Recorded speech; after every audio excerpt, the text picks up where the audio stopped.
John 13:31 through 35. When he had gone out, Jesus said, "Now the Son of Man has been glorified, and God has been glorified in him. If God has been glorified in him, God will also glorify him in himself and will glorify him at once. Little children, I am with you only a little longer. You will look for me, as I said to the Jews, so now I say to you, where I am going, you cannot come. I give you a new commandment, that you love one another. Just as I have loved you, you also should love one another. By this, everyone will know that you are my disciples, if you have love for one another." So there's an attorney in an airport, and he starts feeling really bored while waiting for his flight. A woman is sitting next to him reading a book.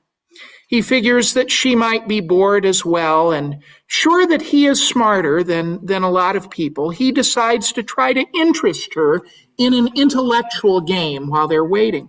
"Hey," he says to the woman, "I want to play a game. I'll ask you a question, then you ask me a question, and we'll see who answers the most questions right." The woman replies, "Thanks, but no thanks. I'm trying to read this book." The man then suggests, "Well, how about this? If we don't know the answer, we'll give each other $5. The woman is still not interested. So the man steps things up a notch, stating, "Okay, how about you give me $5 if you don't know the answer, and I'll give you $500 if I don't know the answer." The woman, mildly curious now, shrugs and answers, all right. "What country's neighbor, Tajikistan?" the man inquires. The woman gives him $5, and he laughs.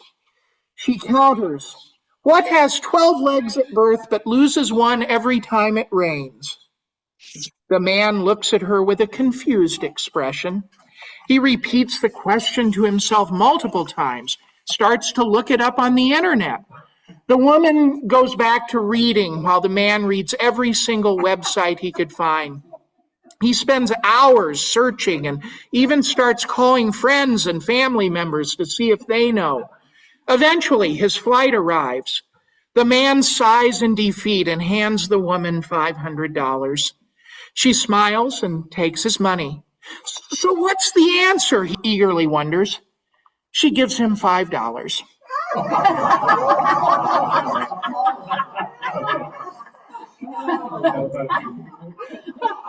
Throughout these weeks of Easter, we've been encountering Jesus in a number of different contexts, and he's been helping to ease the minds of his disciples and give them a bit of reassurance about the future, letting them see and study him and even touch his hands and his side so that they will know, yes, it is really him.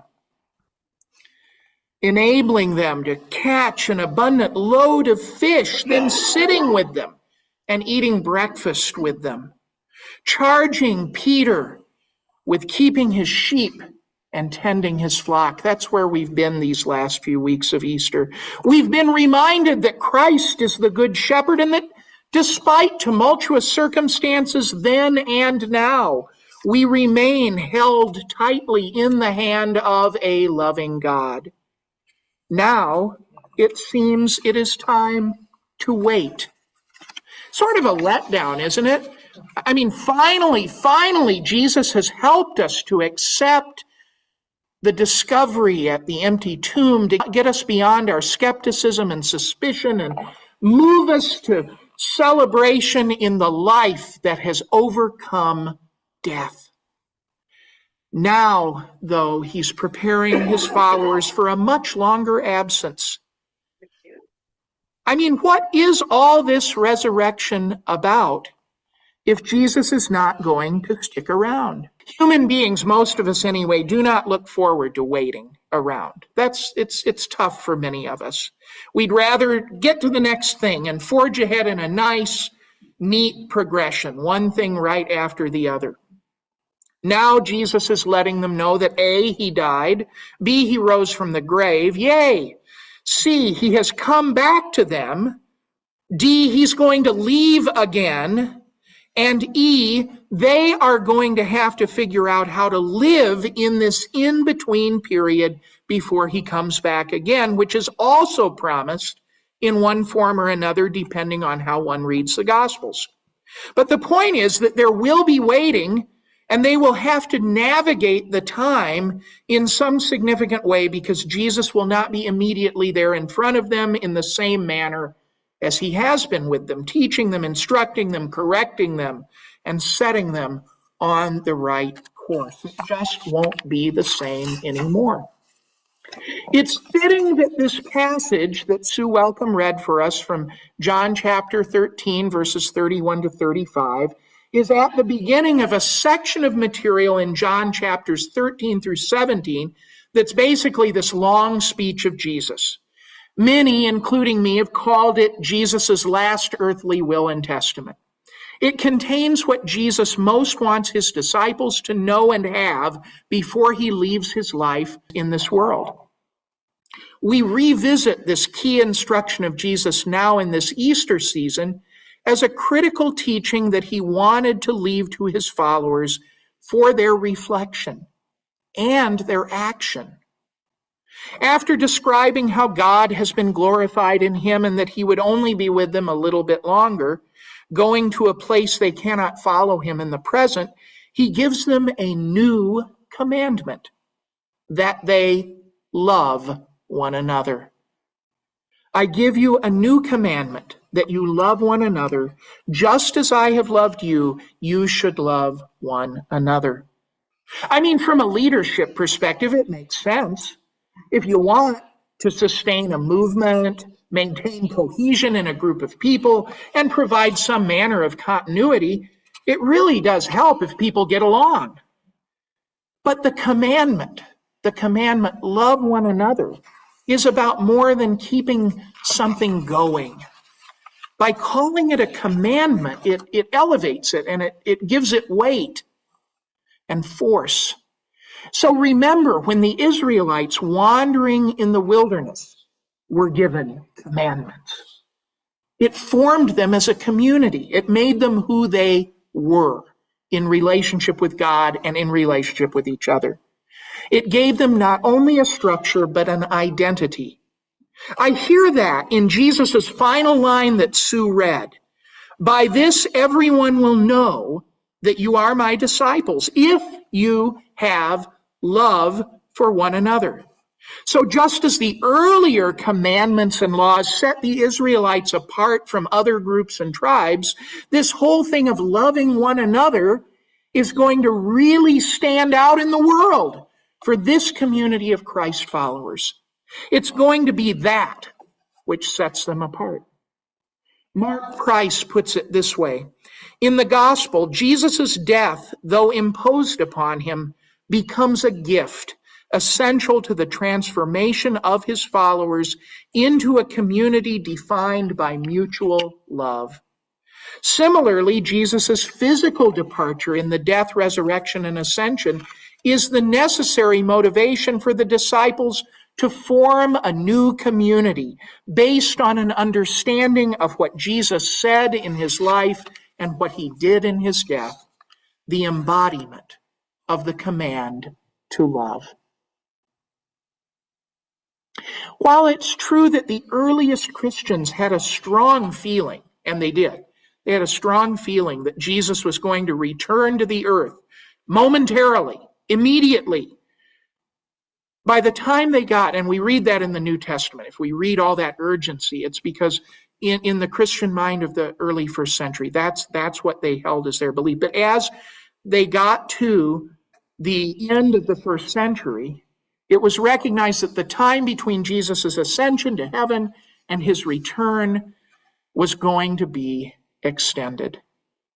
And we continue today to live in this in-between time.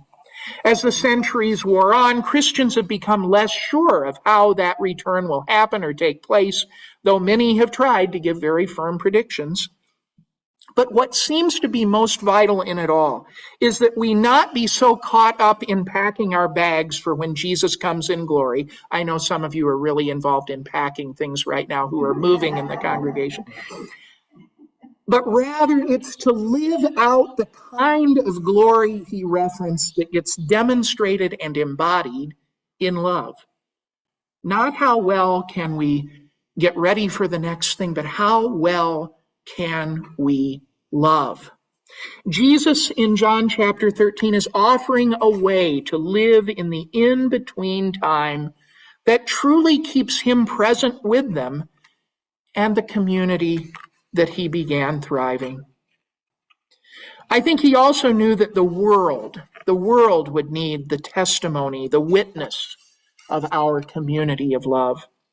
For all of the tumultuous days of conflict, division, and at points hopelessness that people in so many different ages have experienced, and even that we see in our own day and time, this teaching of Christ can keep the faith community grounded in who they are, their core identity, as well as be a resource to those who need to see love enfleshed among them.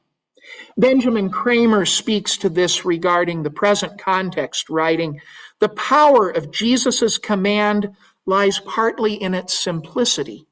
When the world's problems seem too complex to solve, when ideological debates feel endless, when despair threatens to overwhelm us, we can always return to this basic calling: love one another." This doesn't solve every problem, but it gives us a clear path forward through the chaos. Our call then is not to escape the darkness, but to love all the more faithfully within it, trusting that God's glory is already at work in ways that we might not yet see.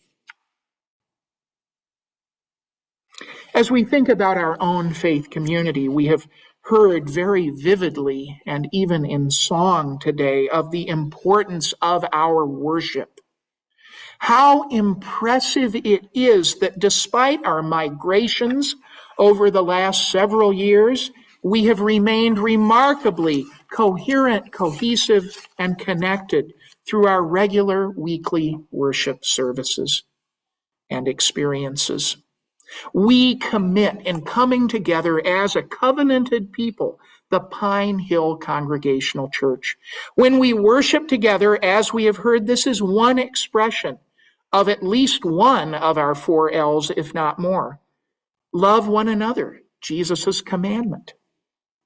We love one another as we show up for one another to worship together side by side, even across the miles on our Zoom screen. What a testimony, what a witness that is and should be to and for the world. Jesus knew that this whole endeavor of people waiting for him to return, for things to get better, for the world to change, would get hard. It would not come as quickly or as simply as many probably would have liked or still would like. But Jesus gave them and us a concrete way to endure and to persevere. As Ben Kramer indicated, it is simple, really, but a truly amazing and powerful thing if we really stop to think about it. Love one another. So let us, in the meantime of whatever is going on around us, in the meantime, let us do just that. Love one another.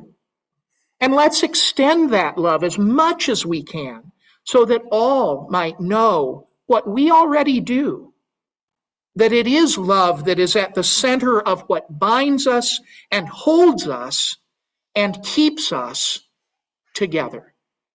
Amen.